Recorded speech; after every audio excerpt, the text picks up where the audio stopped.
Hello students, welcome to my channel easy learning accounts.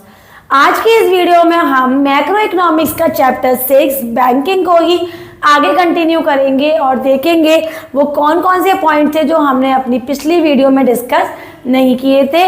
मैंने अपने पिछले वाले वीडियो में बच्चों आपको बताया था कि हमारी बैंकिंग क्या होती है या फिर बैंक क्या होती है, इसके primary function, secondary functions discuss करें और मनी क्रिएशन को भी मनी क्रिएशन हमने बैंकिंग में नहीं, मनी में डिस्कस किया था।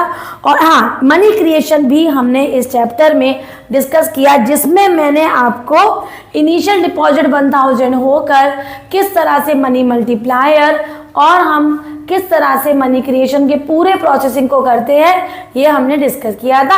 आज इस वीडियो में हम पढ़ेंगे सेंट्रल बैंक के बारे में और सेंट्रल बैंक के फंक्शंस के बारे में। तो बच्चों, सेंट्रल बैंक को हम अपेक्स बैंक भी कहते हैं, बैंकर्स बैंक भी कहते हैं और ये हमारी सभी बैंकों की बैंक है। तो Central Bank is the apex body that controls, operates and commands, regulates all the functioning of the entire banking of India. It is known as Central Bank. तो सेंट्रल बैंक वो बैंक होती है, वो apex bank है जो हमारे India के सभी बैंक्स को कंट्रोल करती है, रेगुलेट करती है, रूल्स एंड रेगुलेशन आइडेंटिफाई करती है और डायरेक्ट करती है, कमांड करती है। उसे कहते हैं हम सेंट्रल बैंक। इसको अपेक्स बैंक या बैंकर्स बैंक भी कहा जाता है। इसके फंक्शंस को डिस्कस करेंगे। इसके कई सारे फंक्शंस होते हैं। पहला होता है इसको करेंसी अथॉरिटी ऑफ इंडिया। हमारे इंडिया में जो मनी सप्लाई होती है वो किसके हैंड में होती है? आरबीआई के हैंड में। तो Central Bank is the sole authority for issue of currency in India except 1 rupee note and coins। बाकी ये जो 1 rupee नोट और कॉइन्स की बात हो गई ना बच्चों, ये मिनिस्ट्री ऑफ फाइनेंस देखती है। बाकी सारा कंट्रोल मनी सप्लाई का आरबीआई के पास होता है, इसलिए इसको हम कहते हैं करेंसी अथॉरिटी ऑफ इंडिया। आगे बढ़ते हैं। इसका नेक्स्ट फंक्शन होता है बैंकर्स टू द गवर्नमेंट। तो बैंकर्स टू द गवर्नमेंट की बात यह है कि जैसे हमें कोई भी खर्चा करना होता है तो हम अपने कंसर्न बैंक से पैसा विड्रॉ कर लेते हैं। कोई भी पैसा किसी को हमें देना होता है वो हमारे बैंक में डिपॉजिट करता है ना। ऐसे गवर्नमेंट के जितने भी खर्चे हैं, चाहे वो गवर्नमेंट एम्प्लॉयज़ को पे करना, चाहे कोई भी ऐसी सिचुएशन अराइज होगी जहाँ पर बैंक को पेमेंट करना पड़ रहा है या पेमेंट बैंक के पास रिसिप्ट हो रहा है, वो सारी चीज़ें हमारे रिजर्व बैंक ऑफ इंडिया के पास आती है गवर्नमेंट की। इसलिए गवर्नमेंट को की ये एक बैंक होती है जहाँ पर गवर्नमेंट के जितने भी ट्रांजैक्शन लेन देन के होते हैं वो रिजर्व बैंक ऑफ इंडिया कहता है। पढ़ लेते हैं इसको। The reserve bank of India act as a banker, agent and financial advisor to the central government and all the state government. तो सेंट्रल बैंक के थ्रू जितने भी ट्रांजैक्शन आते हैं या जाते हैं वो हमारे आरबीआई के पास आते हैं, इसलिए इसको हम बैंकर्स टू द गवर्नमेंट भी कहते हैं। तीसरा फंक्शन होता है बच्चों इसका बैंकर्स बैंक। सभी बैंकों की ये हेड होती है, इसलिए इसको बैंकर्स बैंक कहते हैं। The number of commercial banks in India is regulate and supervised bye the central bank. इसके कई सारे फंक्शंस हैं एज अ बैंकर्स बैंक। सबसे पहला होता है custodian of all the reserve. जितने भी कमर्शियल बैंक के बच्चों रिजर्व्स होते हैं, सरप्लस होते हैं, वो किसके पास रखे जाते हैं? सेंट्रल बैंक के पास, रिजर्व बैंक के पास।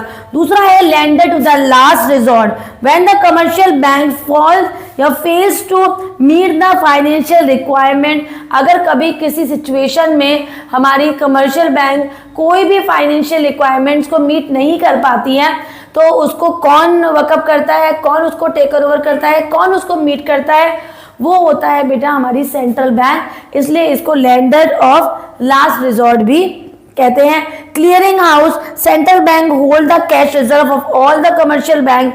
It becomes easier and convenient for it to act as a clearing house. अभी मैंने बताया था कि इस act as a custodian of all the bank. जितने भी कैश रिजर्व्स हैं वो सारे हमारे सेंट्रल बैंक के पास रखे होते हैं, कमर्शियल बैंक के सरप्लस ही रखे होते हैं बच्चों। तो इसलिए ये एक्ट करता है as a clearing house, as a custodian of cash reserve and lender of last resort. तो ये तीनों पॉइंट्स करिए। एक और पॉइंट करिए इसमें बैंकर्स बैंक में एक्ट एज अ सुपरवाइजर। तो कमर्शियल बैंक की वर्किंग को भी सुपरवाइज करता है, कितनी ब्रांच होंगी, कितनी ब्रांच ओपन हो सकती हैं, कितनी नहीं, कौन कौन से रिक्वायरमेंट्स कमर्शियल बैंक को पूरे करने हैं, वो उन सारी चीज़ों का आइडेंटिफिकेशन किसके पास होता है, सुपरविजन किसके हाथ में होता है, सेंट्रल बैंक के पास होता है। तो is also act as a supervisor. ना फोर्थ है जो कि हमारा बहुत इंपॉर्टेंट फंक्शन माना जाता है, वो है controller of money supply. Money supply का कंट्रोलर भी हमारा रिजर्व बैंक ऑफ इंडिया ही होता है। अब जब हम custodian of controller of money supply पढ़ेंगे बच्चों, तो इसको मैं आपको दो इंस्ट्रूमेंट्स के अंदर में बताऊंगी। पहला होता है हमारा क्वांटिटेटिव मेजर्स और दूसरा है बच्चों क्वालिटेटिव मेजर्स। क्वांटिटेटिव मेजर्स के अंदर आता है पहला रिपो रेट, दूसरा आता है बैंक रेट, तीसरा होता है ओपन मार्केट ऑपरेशन, फोर्थ होता है लीगल रिजर्व रेशियो या फिर लीगल रिजर्व रिक्वायरमेंट, और यही 4-5 होते हैं।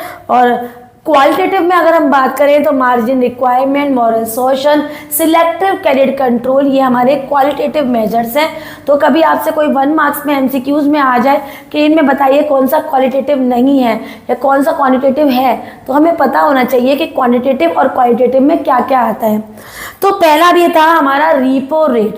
तो रीपो रेट को पहले रीड कर लेते हैं। Repo rate is the rate at which the central bank provides money supply to the commercial bank to meet the short term needs।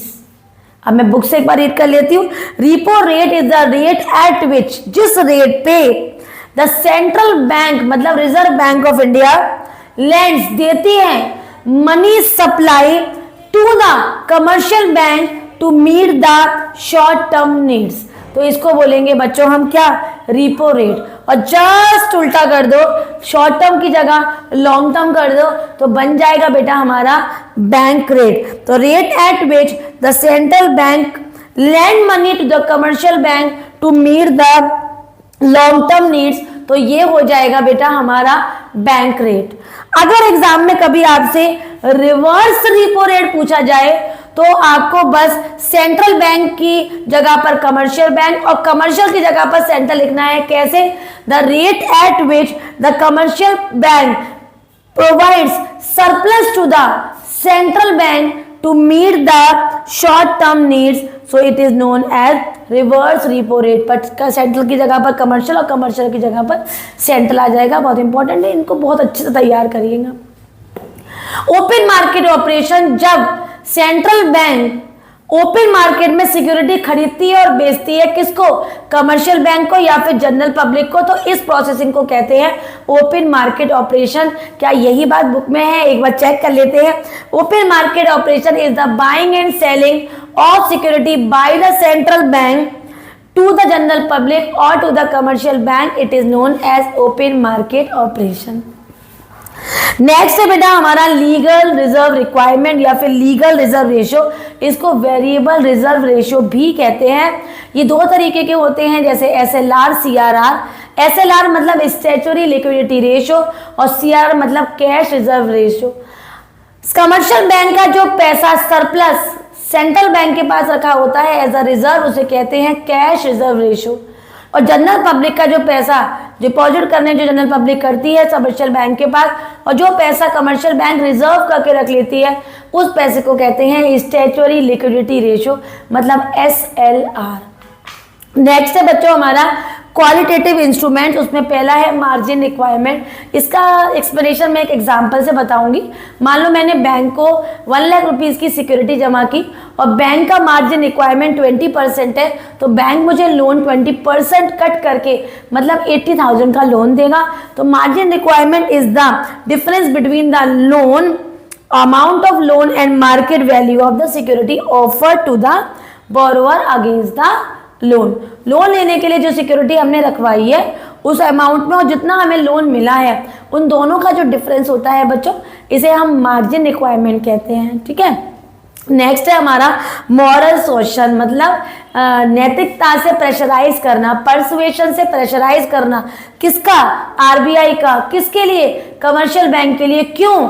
In order to follow the rules and regulations and policies which are given by the central bank.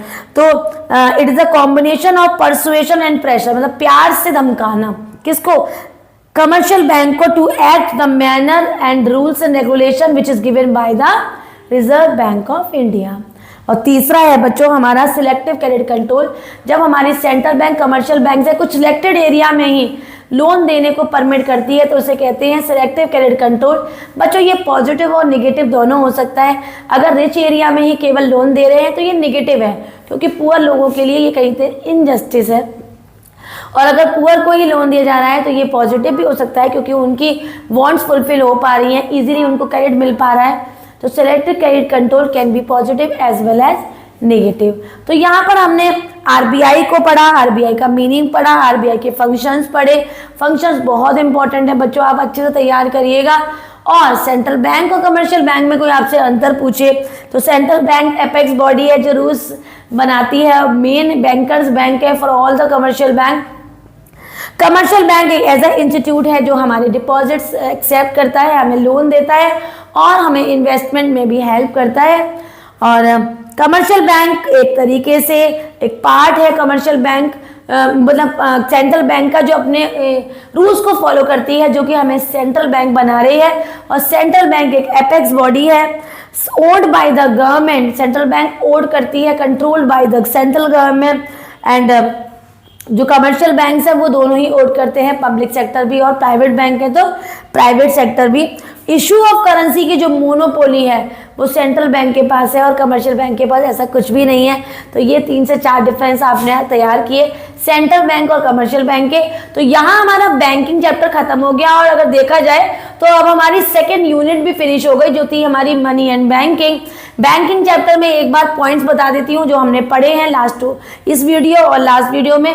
वो है हमारी bank क्या होता है, banking क्या होता है, इसके फंक्शंस क्या होते हैं, मनी क्रिएशन क्या है या फिर क्रेडिट क्रिएशन क्या है, उसकी पूरी वर्किंग पढ़ी हमने, मनी मल्टीप्लायर पढ़ा, 1/LRR। और इस वीडियो में हमने सेंट्रल बैंक क्या है, उसकी डेफिनेशन क्या है, उसको एपेक्स बैंक भी कहते हैं और उसके फंक्शंस क्या है, और सेंट्रल बैंक और कमर्शियल बैंक में क्या अंतर होता है। वीडियो आपको अच्छे से क्लियर हो गई हो, दोनों यूनिट्स अच्छे से बेटा आपको समझ आ गई हो तो वीडियो को लाइक करें, शेयर करें और हाँ बच्चों चैनल को सब्सक्राइब करना बिल्कुल भी मत भूलना। Thank you.